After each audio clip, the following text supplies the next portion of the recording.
Good morning, everybody. Thank you for coming to our session on Palestine. We have Dr. Muhannad Ayyash, Dr. Corey Snelgrove to address us today. Dr. Muhannad Ayyash was born and raised in Silwan, Al-Quds, before immigrating to Canada, where he is a professor of sociology at Mount Royal University. He's also a policy analyst at Al-Shabaab, Palestinian Policy Network. He's the author of Lordship and Liberation in Palestine, Israel, and a Hermeneutics of Violence.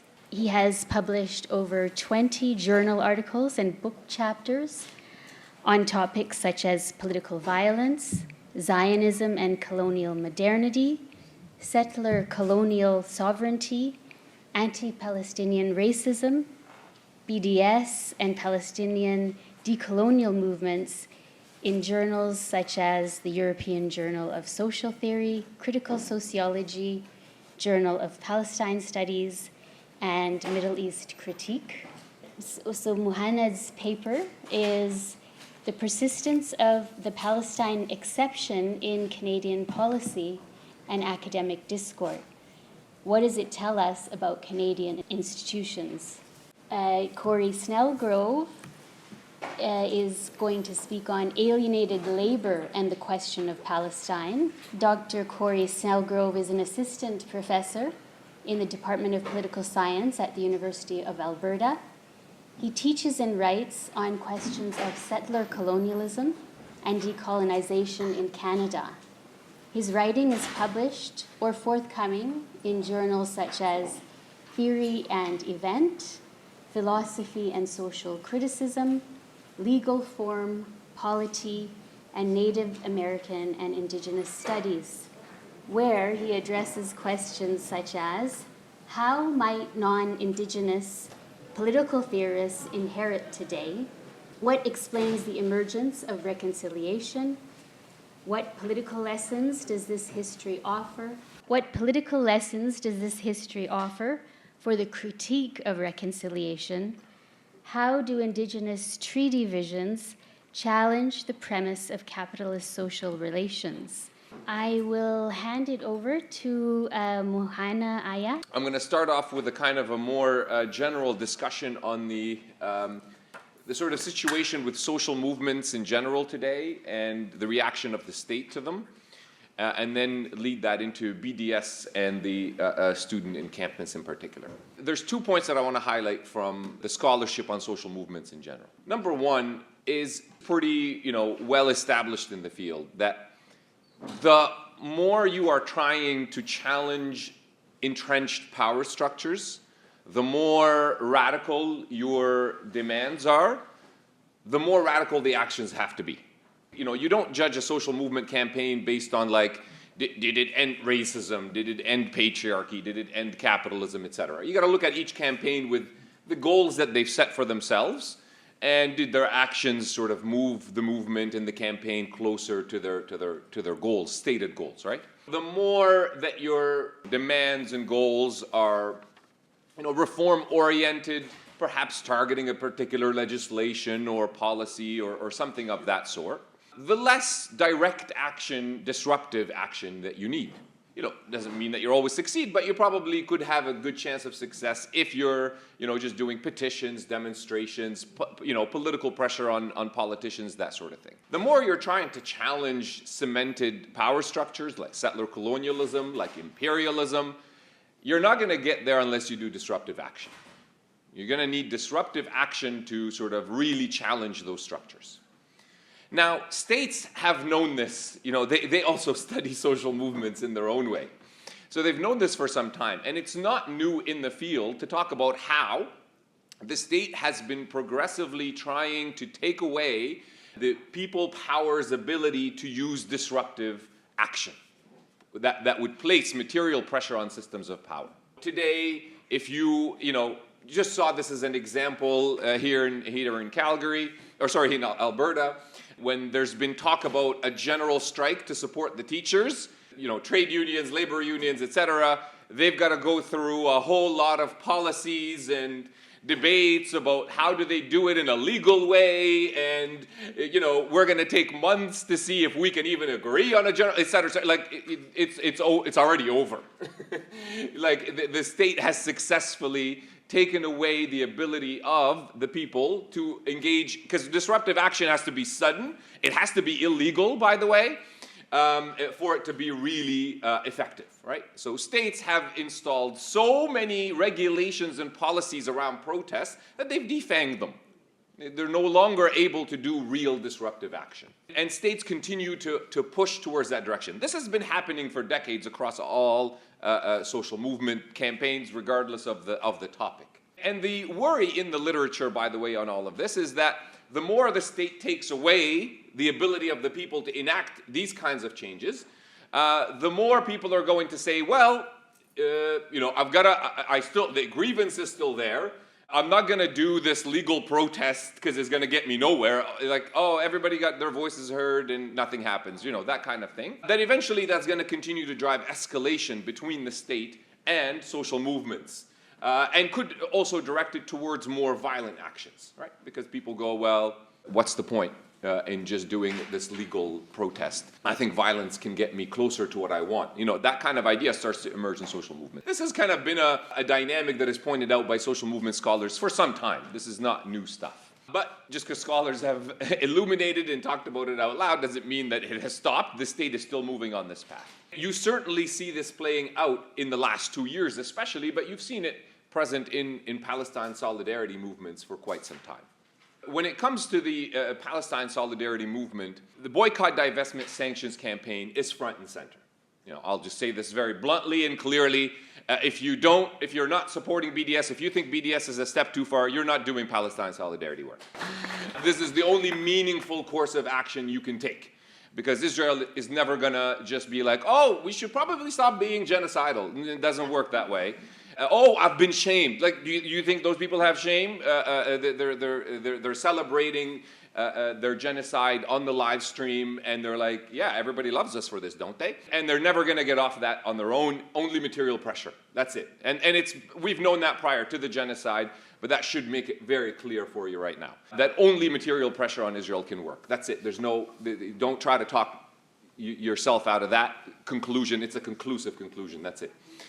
You got to put economic and political pressure, otherwise you're not doing anything. So BDS is really the only thing to push for. The Canadian state has always responded with great hostility to BDS. Back, I think it was 2016, under the Trudeau government, in the House of Commons, they passed a resolution condemning the boycott, divestment, sanctions campaign, calling it anti-Semitic, hateful, misled, people don't know what they're doing, all this kind of nonsense. It's all propaganda. None of it is actually like substantive debate. BDS activists, scholars have kind of debunked these myths 1,000 times already. There's lots of literature on it. I'm not going to bother going through it, but it's all propaganda. There's nothing anti-Semitic about it. End of case. So the Canadian government has always kind of made it clear that it condemns the boycott, divestment, sanctions campaign. And you find this across the political spectrum. Even NDPers will be like, oh, it's a step too far, BDS, right? Like, so it's not just a conservative thing. It's not just a liberal thing. Now, the NDP members did not vote for that resolution back when it was put on the floor. I think they just abstained, or I can't remember if they just abstained or rejected it, but it doesn't matter. It was overwhelmingly passed. So that's been the Canadian state's kind of official position on it. Now, of course, it didn't come at the time with any kind of legal ramifications yet. So you weren't a criminal for supporting or endorsing BDS. But I've argued in one of my articles that just the fact of condemnation is already kind of a quasi-legal move because, people are scared of being condemned by the Canadian state. They're like, well, I don't want to be considered anti-Semitic. I don't want to be put on that side. I don't want the Canadian government to condemn me, et cetera, et cetera. So it's already kind of enacting a quasi-legal sort of punishment where people engage in a lot of censorship, self-censorship. As soon as they hear BDS, they go, oh, that's trouble. We shouldn't talk about that. et cetera, right? Like, so this has been happening in Canada for some time. What's been interesting to me over the last 2 years is what the student encampments have done as a kind of a response to this institutional effort to delegitimize, toxify BDS. And by the way, Canadian universities have more or less repeated that kind of reaction to BDS. By the state, it's repeated in universities, certainly by the administrators. You might have a lot of support for BDS among students, among faculty, although it's not as high as it should be in both of those groups. Administrations themselves have outright rejected it, have usually responded with the same bullshit that you'd hear from the state. Oh, it's either anti-Semitic or potentially anti-Semitic. Oh, it's violent. Oh, it toxifies this environment of academia, blah, blah, blah, blah. All this nonsense. That if people are interested in how to respond to this nonsense, I'm happy to do that in the Q&A. You have these kind of institutional settings in which the student encampments appear. Now, what was different about the student encampments that you didn't see before, at least not as a sort of the dominant framing of BDS and the Palestine issue in general, is that the students who have seen this live stream genocide, who are saying, you know, I've had enough. I can't just sit idly by while I see this horror unfold before my eyes and do nothing. You start to see a shift in how they're talking to the university. I would say overall, in the sort of the dominant framing of BDS campaigns prior to the last 2 years, you would have the kind of framing that relied mostly on human rights and international law, and made that the sort of general frame. Decolonization and anti-imperialism were there, but I would say the human rights frame, the international law frame, were the sort of the basis of their case. And they essentially would go to Canadian universities and say, we believe you that you stand up for human rights. We believe you that you want to do the right thing. We believe you that you are trying your best to uphold international law and universal human rights. Why won't you apply that to the Palestinians too? That's been the kind of messaging, right? Over the last 2 years, I'm happy to see the sort of light bulb come on for those student movements. And they're no longer using that framing. They're no longer using that messaging. And they understand that they're in a hostile environment in these universities. That the university itself is already policing them, is already trying to break their movement, is already trying to attack them. And they're going with a framing that is much more accurate, which is, we know what the university really is. It's a settler, colonial, and racist institution. It's an imperial institution. And your support for the genocide shows your complicity. It's not a, we think you're a good guy, can you please apply this to the Palestinian people? It's more like, you're not who you say you are. And we can see that very clearly in this moment of genocide. In a sense, they're catching up with what a lot of indigenous scholars were already saying about the university. That framing becomes much more based in an anti-imperial and decolonial type of framing. That now takes the forefront. By the way, as I argue in the article, it's not an either-or. It's not you either have decolonial, anti-imperialism, or human rights and international law, but it's how you organize these frames. And I argue in these encampments, what you saw is that the basis of the framing becomes decolonization and anti-imperialism and anti-racism, within which they smartly used the collective action frame, as we call it in the literature, of human rights and international law. And just to kind of, simplify it, collective action frame is kind of like the frame that appears within the larger framing of a campaign that sort of more easily leads people into certain forms of action. So the student encampment at the University of Windsor is a perfect example of that. That has been the one case where the university actually made a good deal with the encampment, right? And they agreed on a framework where, University of Windsor, to this day, as far as I know, is still within the parameters of this agreement, is engaging in BDS. By the way, you don't necessarily have to say, I endorse the BDS campaign.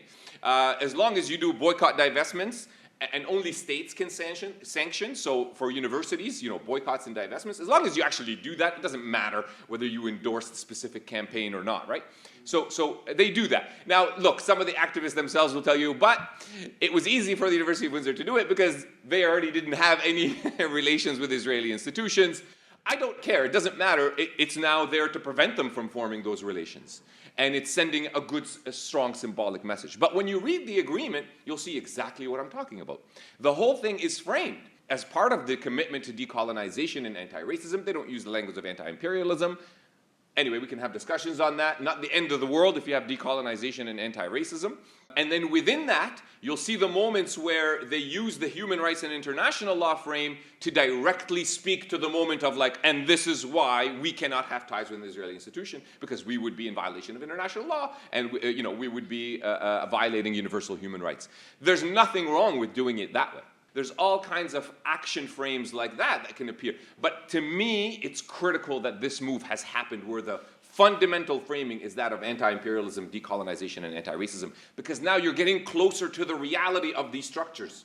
And you've got to name structures of power. And if you don't name structures of power that are underlying causes of violence and genocide and war, then you're not going to be really able to address them.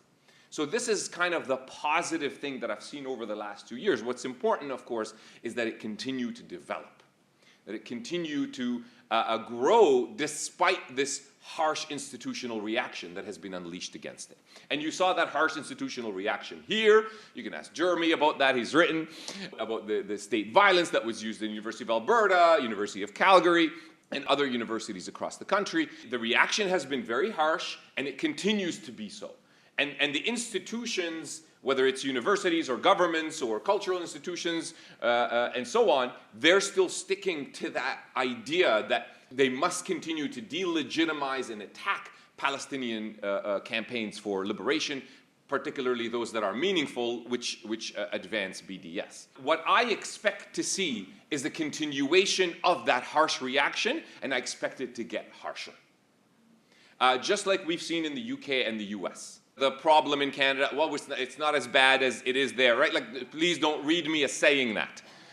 What we should be looking at with the harsher reaction we've already seen in the UK and the US is this is what is coming down the line unless we do something about it. And I think we need to also make it very clear to movements across the country, whether they're labor movements or indigenous movements, environmental movements, whatever the cause.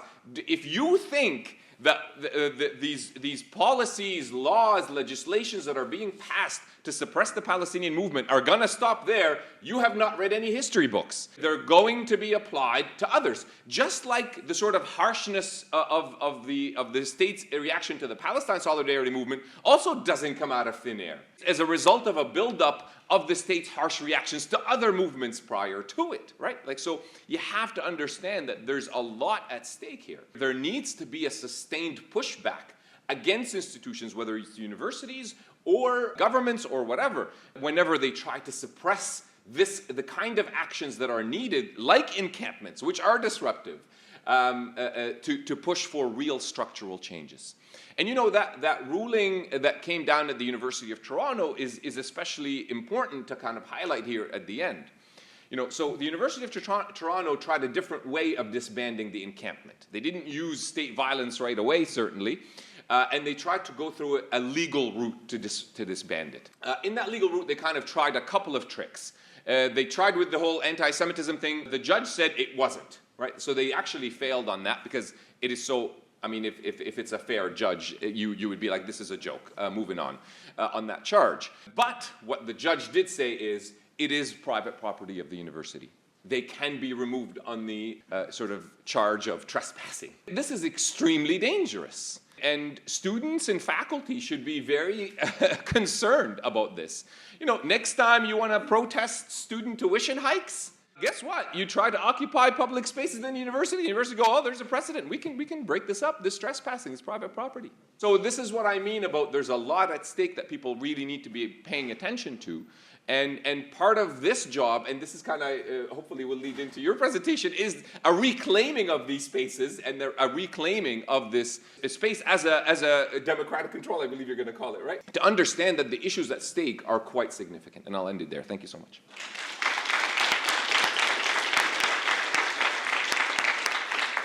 Corey Snelgrove, Alienated Labor and the Question of Palestine. So speaking as a settler from Edmonton, on the homelands of the Nehiyaw, Niitsitapi, Métis, Nakota, Dene, Haudenosaunee, and Anishinaabe on land encompassing parts of Treaty 6, as well as a teacher and researcher on settler colonialism and the politics of reconciliation in Canada. I've been constantly reminded of the possible analogies between the settler colonization of Palestine and the settler colonization of Indigenous peoples on the prairies over the last 2 years. So just to give one example, Israel's blockade of Gaza since 2007 reminds anyone familiar with the settlement of the prairies of the starvation policies imposed on the Korean Métis against the spirit and intent of the treaties, let alone the terms recorded on the written documents. In both cases, these policies were imposed in order to domesticate Indigenous peoples, those unwilling to accept their places subordinate to settler sovereigns. But of course, and as history shows, the colonized refused to accept their submission or their subordination, and so in response to the Canadian government's starvation policies, the Cree war chief, Wandering Spirit, led a raid on a storehouse of food at Frog Lake, which is only about 250 kilometers east from here. When those guarding the storehouse chose property over life, Indigenous warriors did too. They killed 9 settlers, at least one of whom had been using food to expropriate sex from Indigenous women. Eventually, however, those participating in this resistance were hung or incarcerated at Battleford, Saskatchewan in 1885. Heidi Stark has argued charges and accusations of treason and savagery obfuscated the illegality and savagery of the settler state when it violated the very terms of settlement laid out in Indigenous treaty visions, and so too do historical commemorations of the site. In the immediate aftermath of Operation Alexa Flood, agents of the Israeli state reminded us of this deeper colonial context.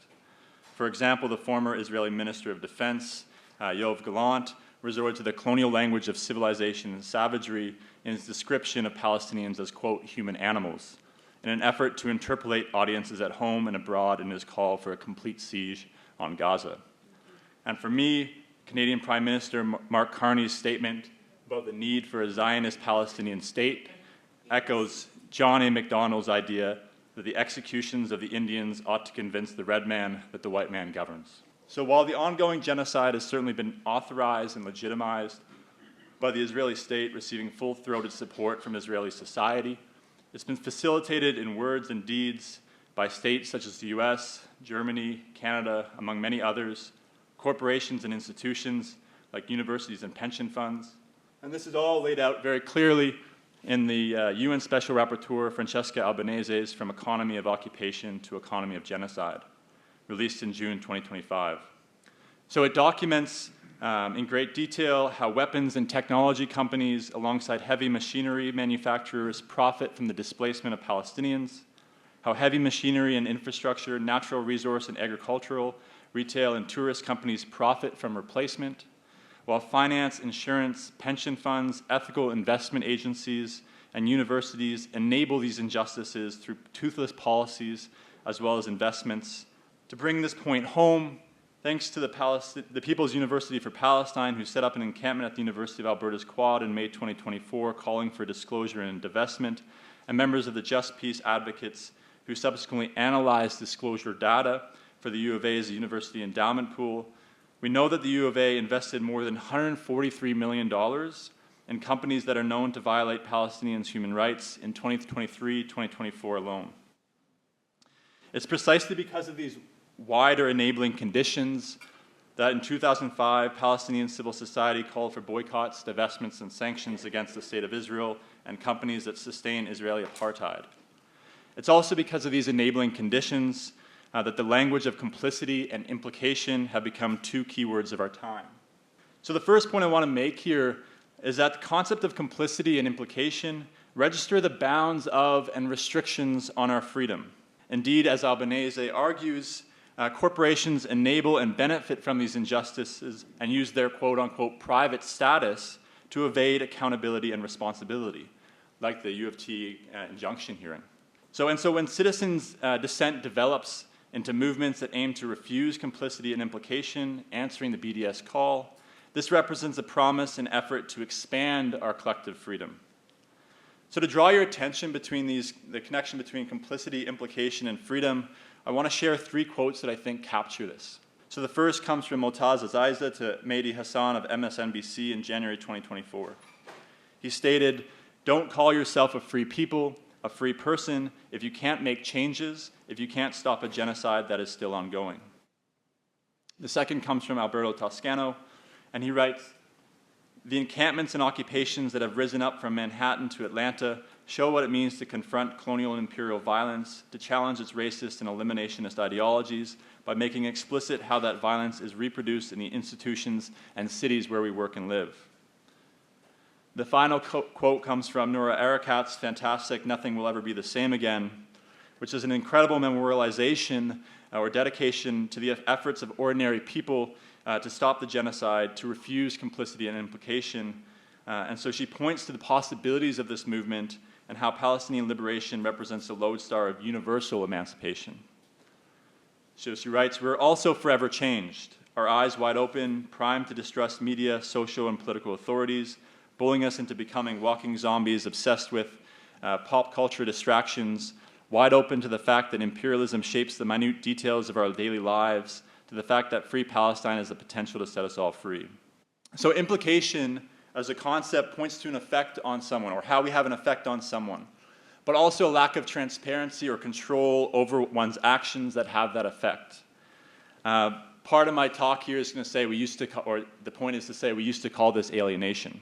In A Strange Labor, Marx describes four interrelated facets of alienation: alienation from the product, alienation from activity, alienation from species being, and alienation from one another.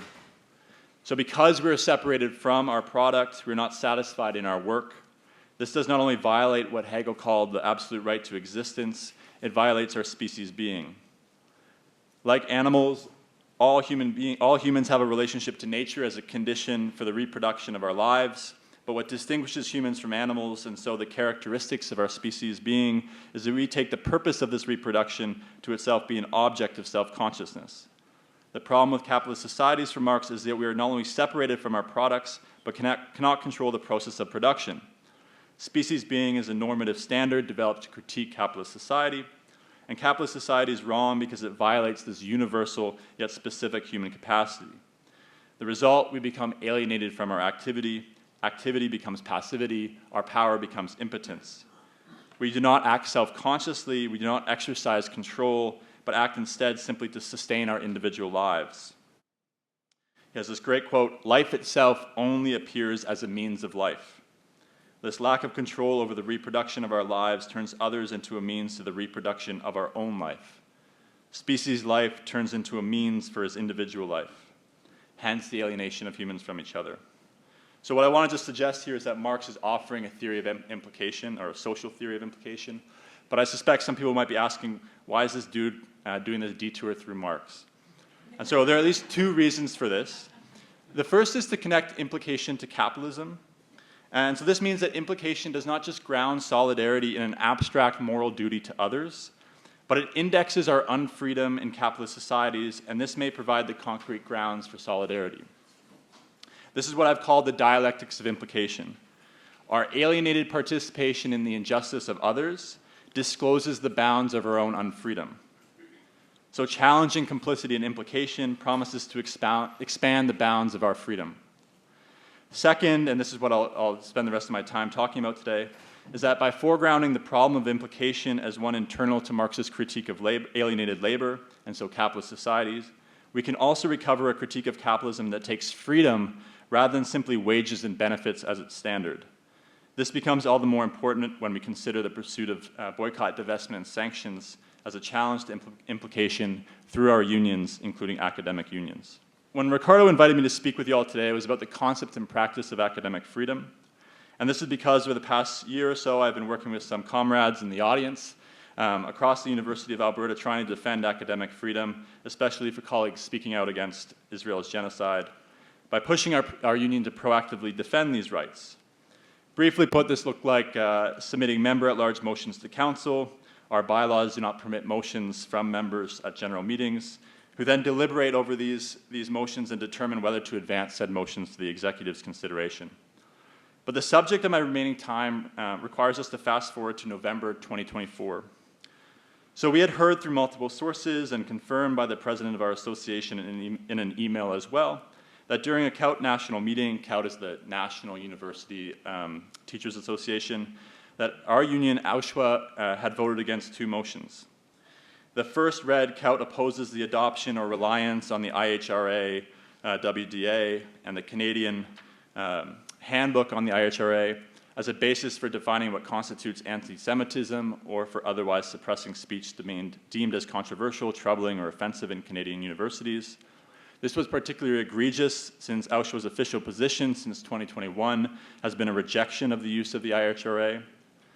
But the second read, COUT stands behind the 18 faculty associations that have passed motions calling for boycott and/or divestment and/or sanctions of the State of Israel because unions and associations possess the right to govern themselves democratically and hold political and even partisan positions.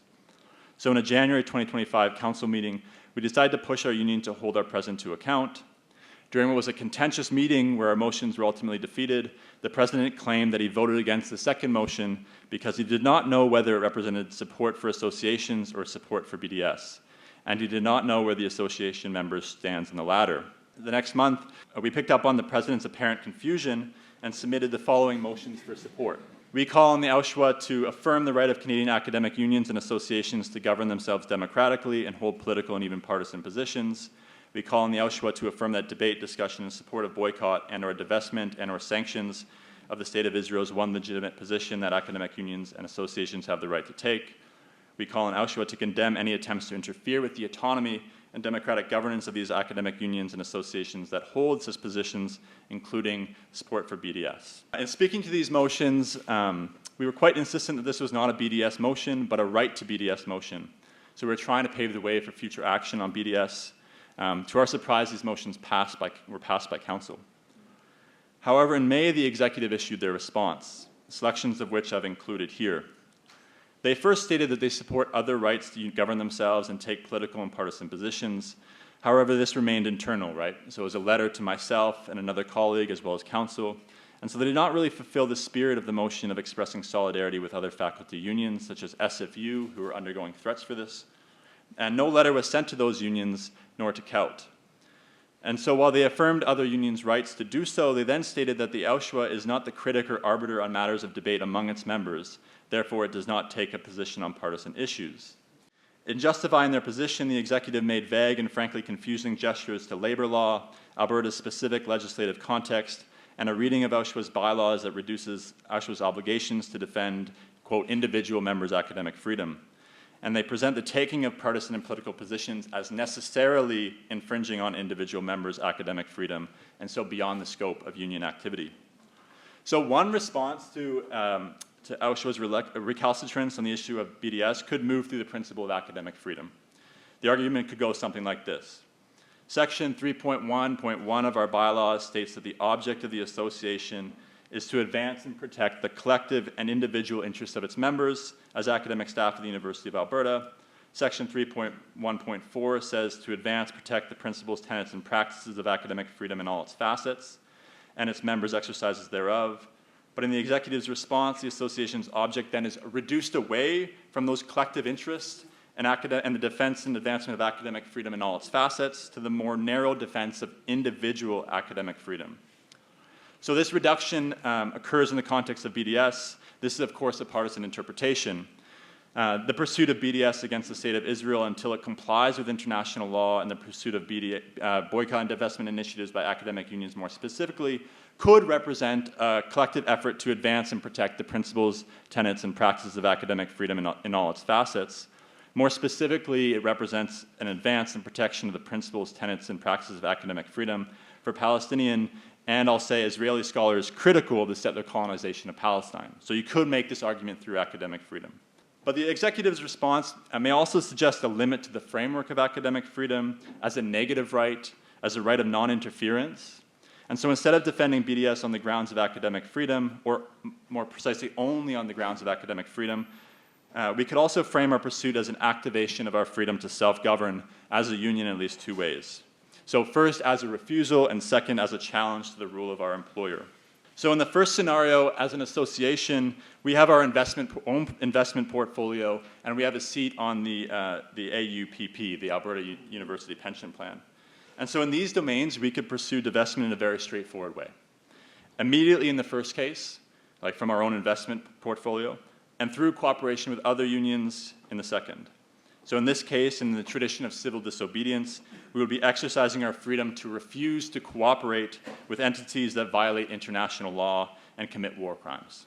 Much like we may want to challenge other policies and investment decisions, so from classroom sizes to centralized syllabi repositories, from COPs on campus to investment in resource extraction that exacerbate climate change, we may also exercise our power to challenge the private power of our employers whose policies and investment decisions make us complicit in the genocide of Palestinians. So here's where I want to return to Marx's understanding of alienated labor. We're separated from control over our working lives in the form of policies, investment decisions, and so forth, and as control is invested in our employers. So this is why we're made complicit, or this is how we're made complicit in the domination of others. And this complicity is an effect of our own lack of control over our own working lives, our alienated labor. So I want to just end with 4 obstacles to the pursuit of BDS in academic unions based on this experience. And I'll jump over a few of them for the sake of time. The first is the absence of union democracy. So in Auschwitz, we have a preamble that's really great. It talks about being a democratic union, wants to engage members, wants members to have control over decision-making. There's also a commitment to addressing historical and structural injustices. There's a recognition of settler colonialism and decolonization in the first preamble. But then there's a history that I'm slowly figuring out. Then we get this sort of other motion that says members can't propose specific resolutions. And then the executive decides what to do, if anything, in relation to any resolution. So basically, no.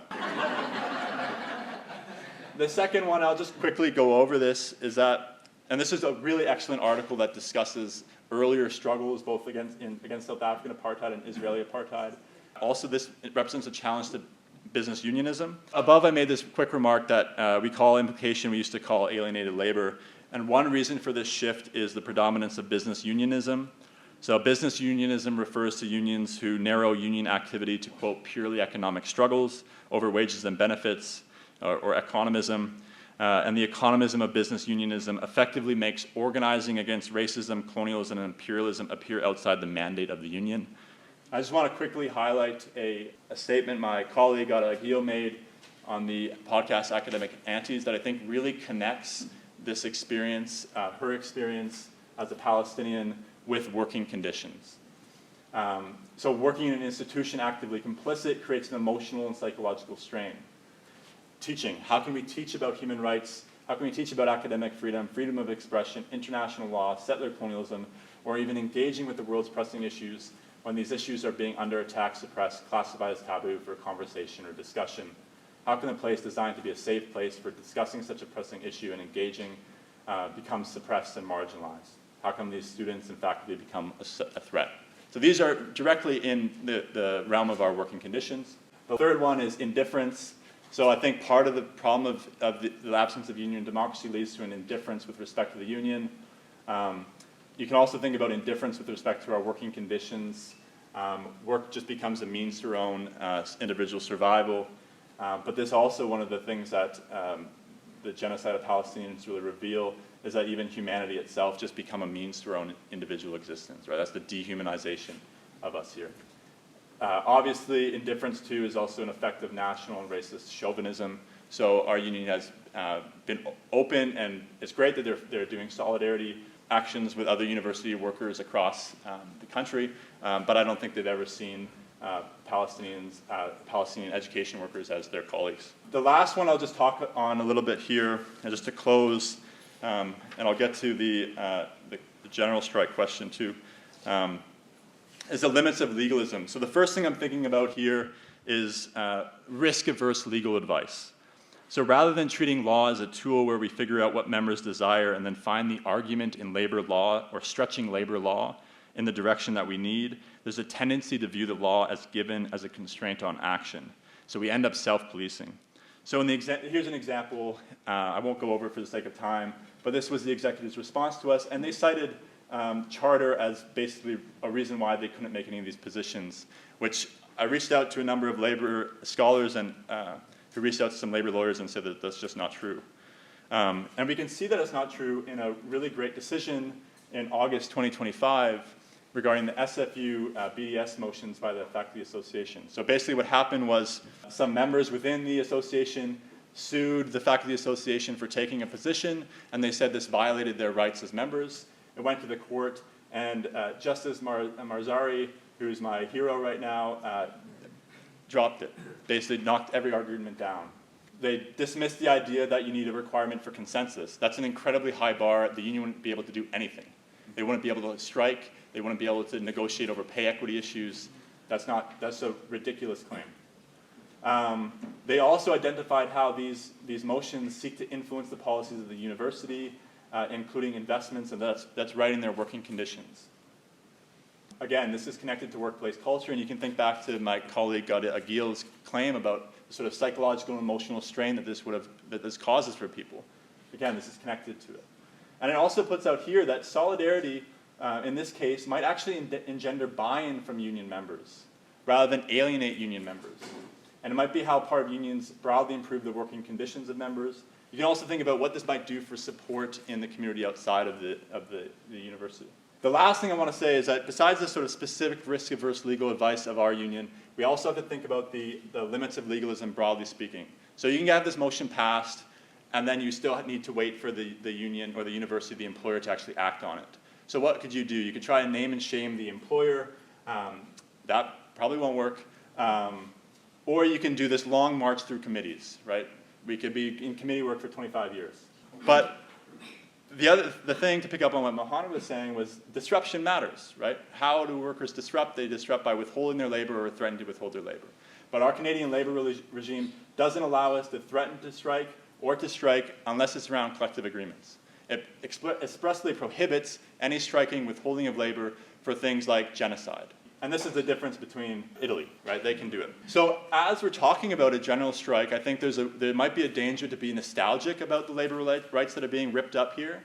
But I think we might also think about, as members of a labor movement, that it doesn't just require defensive action to defend labor rights, but we could also think about a broader conversation about labor regimes in this country. So as the governments across the country rip up these rights, perhaps we should not adopt a nostalgic view of the rights and instead understand the limitations of those frameworks, including the limitation of the power to withdraw to collective bargaining rather than, say, complicity in genocide, and think and strategize on how defense may turn into offense, surpassing the limits of the past, and so make them the owners of property in the state that defends them long for the regime that they're ripping up. And so this is sort of what I'm trying to get at, that implication can also expand our collective freedom. Thank you.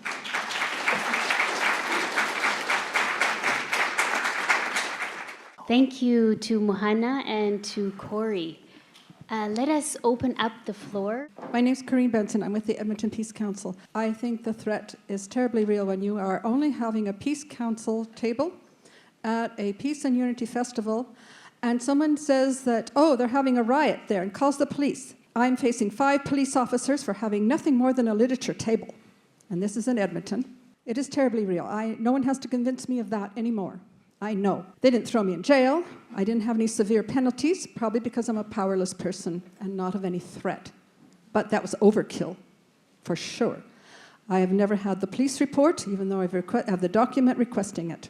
They were only moderating. Moderating my human rights is what they were moderating with those who called the police. There's many things that they fear you because you have all the power as unions. That's why all that restriction is there. I have no power. I'm a retired person. I can't do anything, but you have all the power, and that's why you have all the restrictions. So there are some things that are very important, and one is not to fund the military, because they turn the guns and the police on you. So don't support funding those organizations, because they will target you. When you do, you have all the power. I don't. Another thing is on sanctions. I think under sanctions, also funding the military is part of that, because we now have a bill before Parliament, end embargo now. Anyway, it's about the fact that they promised us not to send weapons to Israel.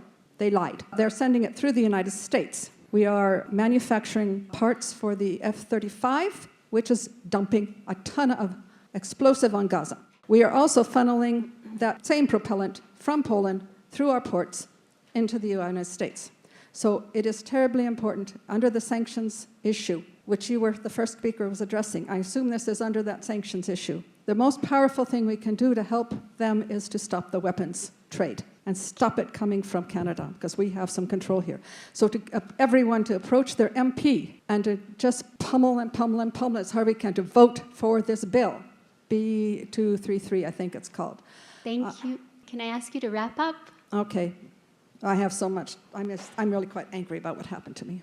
And I was at the last 2 COUT meetings. I just wanted to bring that up because I cannot underscore enough how much tension there was in this room full of academic union representatives over what to do, and how much the concerns you brought up about legalism and business unionism defined the debate on one side, and then the first talk's comment about, are universities really what you say they are? Being the criticism of the people who are trying to organize in defense of university associations having the right to make BDS comments. It was very striking how much that themed everything. Thank you. And in the middle here? I have a question about kind of what's next. You mentioned the encampments across Canada. You mentioned the Windsor Agreement. Of course, plus and minuses there on the side of strengthening Windsor's commitments to BDS versus any other universities really in this country. Kind of bring it back to Edmonton and Calgary really. If you don't know, ever since the encampment, the quad now has new hours. So you can only be in there officially from, I think, 5 a.m. to 11 p.m. every day. And this kind of goes along, again, with your talk about the private property aspect, right? While the encampments did bring some successes, University of Alberta did mostly disclose these investments. In Alberta, they were taken out very quickly, very brutally by the police. Given that they also came up as a result of all the other encampments happening, especially in the US, this was a unified movement at one time, we're not seeing the same thing now. And we're probably not going to see the same thing going forward because everyone's at different points. And this no longer seems to be the tactic. Given your experience, like, what do you think is the next tactic for students to continue on this path? Because there's a lot more that's left to win. Excellent question. Thank you. You know, encampments is a tactic. And it's a very powerful one and a very disruptive one. It's not easy to get people to collectively act in that way. There are sort of moments, atmospheres, environments that are created that allow for something like that to emerge, and you can't manufacture those. I don't foresee the emergence of the actual encampment practice or tactic in the near future, which doesn't mean that it will never reappear again, but I don't see it in the near future, and I'm kind of hearing you saying the same thing. And that's okay. But now you have to do other forms of tactics. So I think getting really involved in student governance and directing student governance structures and placing them on that path of continuing to place pressure on the university on the question of divestment. So for that, you have to do a lot of sort of awareness, educational activities and practices to kind of build a base of support among students and try to develop that as a structure that will outlast the specific students who will leave it after they graduate. And that'll become important in 2 ways. One, you leave behind in the university a structure that will continue to carry on that work, placing pressure on the administration in a variety of ways. And the longer you get students, while they're students, committed to the cause, the more likely they're going to carry on with that work once they graduate. You graduate with a law degree, you'll start to go, okay, I've not forgotten about the Palestinian cause. I'm going to use whatever legal abilities I have as I practice law to provide legal support. The state's reaction, like I said, is going to get harsher and harsher. Movements of all sorts already need a whole lot of legal help, and that's going to increase as well. And they, of course, don't have money, so they need it to be free. If you're, entering another profession, then you use your skill set in that profession to advance. So this is how you try to kind of maintain the momentum of a movement in ways that'll be going to be more hidden, but still quite effective. Within universities, focusing on student governance structures to direct them towards the path of divestment is a really critical point to kind of work on at this moment. I had a question regarding the academic freedom piece. It seems to me that academic freedom is often used as a shield for conservative professors claiming unsound arguments such as residential schools didn't exist and things like that, and using academic freedom as a shield to make those unsound scientific claims. I'm wondering if promoting academic freedom in that framework is actually unbeneficial to our cause, as like while that is going on, those who have spoken out about Palestine are often quietly put on leave or denied opportunities for advancement. So I'm wondering if the framework of academic freedom is maybe doing us harm, and maybe if we need to move to something more like academic integrity, where we're demanding sound research and honest research around issues rather than promoting this idea of academic freedom, which is seemingly used to harm us. Yeah, that's a great point. I encountered this when I was going down on the elevator from Torrey Building, and there was a notorious residential school denier that was coming to campus. I had been writing letters or trying to defending academic freedom. I was like, oh, this is attention for me.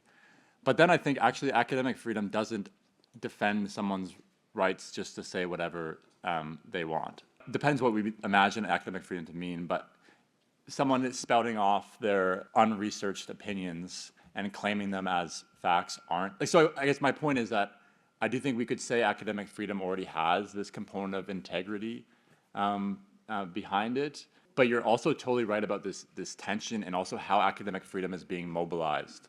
Like in this case, individual academic freedom was being mobilized to silence dissent and to clamp down on any possibility of a collective position taking, which is incredibly dangerous. A couple of days ago, the government of Alberta just released a statement demanding institutional neutrality, which was effective, and one of the effects of that is to eliminate EDI training. The Mintz report in October 2025, at the end of it, said we need to adopt institutional neutrality, and that means no divestment from anything, from industries or from countries. And so you can see how that sort of like movement is also trying to stop divestment from oil, from divestment from Israel too. I don't know if that helped, but I take your point is a really good challenge. I agree with your first point. In our collective agreement at MRU, it defines it as the honest pursuit of knowledge. So it already has those elements in there. So I don't concede the notion of academic freedom to the right. It's something that can be used by us, and we define it on our own grounds along the lines of academic integrity that you outlined there, which I agree with. Right? It can be used exactly like I suggested the use of international law and human rights. It's a collective action frame. It should not be the underlying base of your framing of the issue, but you can use it within that sort of larger framework as a collective action frame that can help you achieve certain things. For example, stopping the adoption of the IHRA, which this Universities Association put forward at CAUT in 2022, and now voting against it at CAUT. So several references have been made today to the tactic of a general strike. The closest that Alberta has had since 1919 to a general strike was in 1995, when the laundry workers' strike happened, and actually got the Klein government of the day to make significant reversals in some of its policies. I had the honor of being a very, very small part of that campaign. And what struck me was I was told by people who were my seniors, general strikes are not called, they are built. Typically, these strikes happen when a relatively small group of workers spontaneously and without the sanction often of their own union take action and then reach out and build links of solidarity with other unions and the general public. Part of the problem I think we have today is I don't see channels of communication and solidarity going out from campaigns about Palestine. So just at a very vulgar level, for the last 2 years, my wife and I have been going out to demonstrations at Edmonton on Palestine. Often we can't find out where and when they're being held. There is no place that we know of that you can specifically go to and say, okay, this weekend, when and where is the Palestine demo? I think one of the things that characterizes a lot of the social movements right now is they do not communicate with each other. They don't even have the lines of communication so that under special conditions, they can jointly mobilize and show solidarity. Yeah, if I may say a couple of things about that, because I think it's a very important point. Now it depends on the city, So I don't know who the main organizers here, for example, but I can, in Calgary there are a couple of organizations where you go on their, Facebook, you follow whatever their Facebook or you sign up on their email list and you always know where everything is. I don't know if that's something that's happening here or missing here. In Toronto, there's a lot of solidarity building across the labor movement, Indigenous movements, black liberation movements, and so on. So it depends on where you're looking at. But I think what you're pointing to is very important, and it is the neoliberalization of activism, which is not unique to the Palestinian solidarity movement. It's happening across the board, including in labor movements. They've kind of fell to the neoliberal trick, and everyone's just looking for their own little piece of the pie, and they're like, I know it's crumbs, but it's better than nothing. This is a big, huge problem, and at a moment where we need enormous collective action, we're all moving in silos in different directions, which is not a good recipe right now. Yeah. I'm a professor of political science.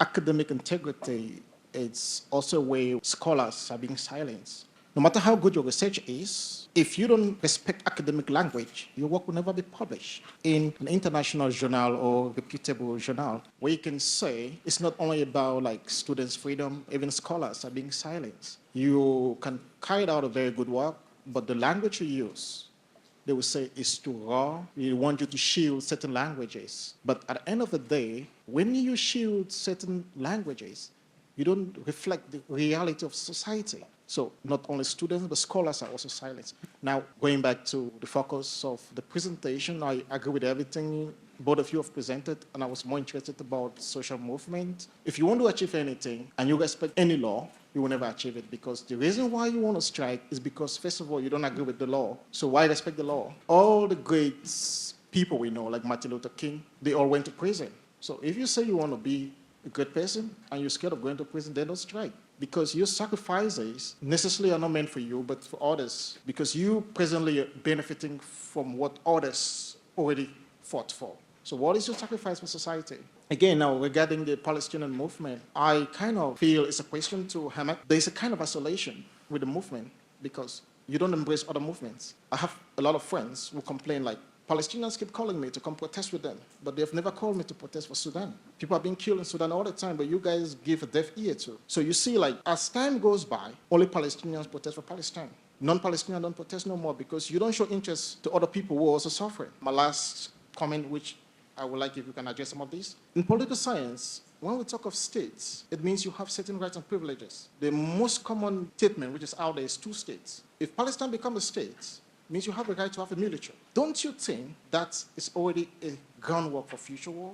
Because Israel will have a military, Palestine will have a military. So what is the alternative, apart from 2-state solution? Then the final question is, in the West, Palestinians are free to protest. But in the Middle East, we hardly see this. No matter how we try to take away religion, ethnicity, it always comes back into play. The Middle East align more with the Palestinians. But why is it that we hardly see these trends of protest in the Middle East than in the West? Again, what is the pull factor in the West that most Palestinians would prefer to migrate to the West than to the Middle East? What is the rejecting factor in the Middle East? So I would like if you can address this question. I'm going to take a couple more questions and then give you the last word. Sure. Okay. I want to ask about frames, particularly in terms of academic worker struggles. You know, I'm noting with Professor Ayyash how we see student movements with an unflinching insistence on speaking about decolonization, anti-Zionism, the struggles against empire, and also a moment in which it's become so clear that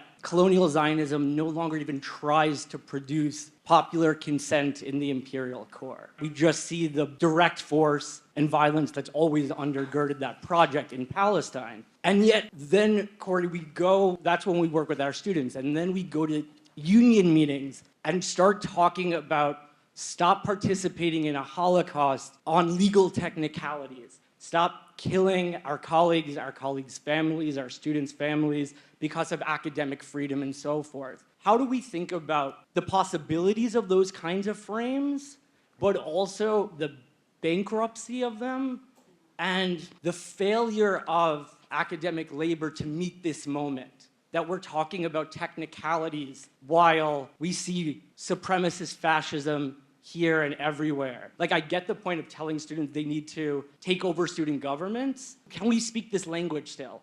while our colleagues are fine with murdering our colleagues in Palestine. Okay, so it's fair, but also unfair, the idea that the Palestine Solidarity movement does not reach to others, because it's not true. It depends on the context. In Toronto, like I said, there's a lot of reaching out. In Calgary, I spoke with another speaker who is covering Sudan. I was covering Palestine. We're talking about the intersectionality of those struggles. So to me, like these blanket statements, like Palestine does not, it's just not true. And it depends again on the context. Now, is it perfect? Of course not. Is there work for more fruitful solidarities to build? Absolutely. But this is an ongoing thing. And the activists that I talk to in the Palestinian movement do a lot of reaching out work and try to interconnect as best as they can.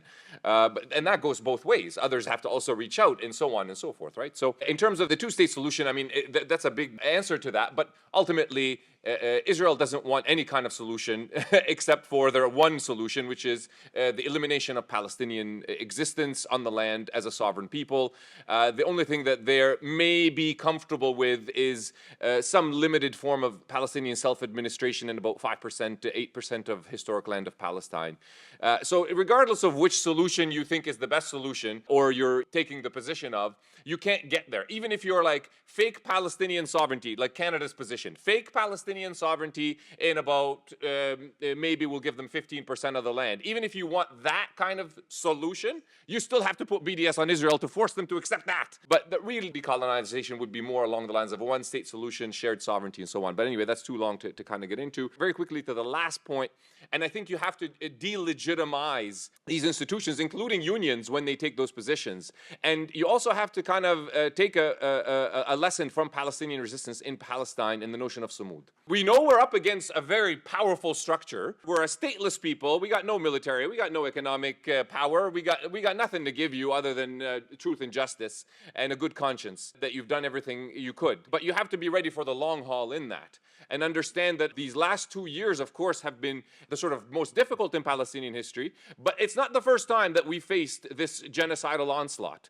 And we face it continuously. And we will continue to face it. But we can't stop resisting no matter what. So continue to delegitimize those who use technicalities to continue participating in the genocide of the Palestinian people, and tell them you can't be a good human and continue to do that. So I'm going to call you that. Thank you, Muhannad. Thank you, Corey. Thank you all for joining today.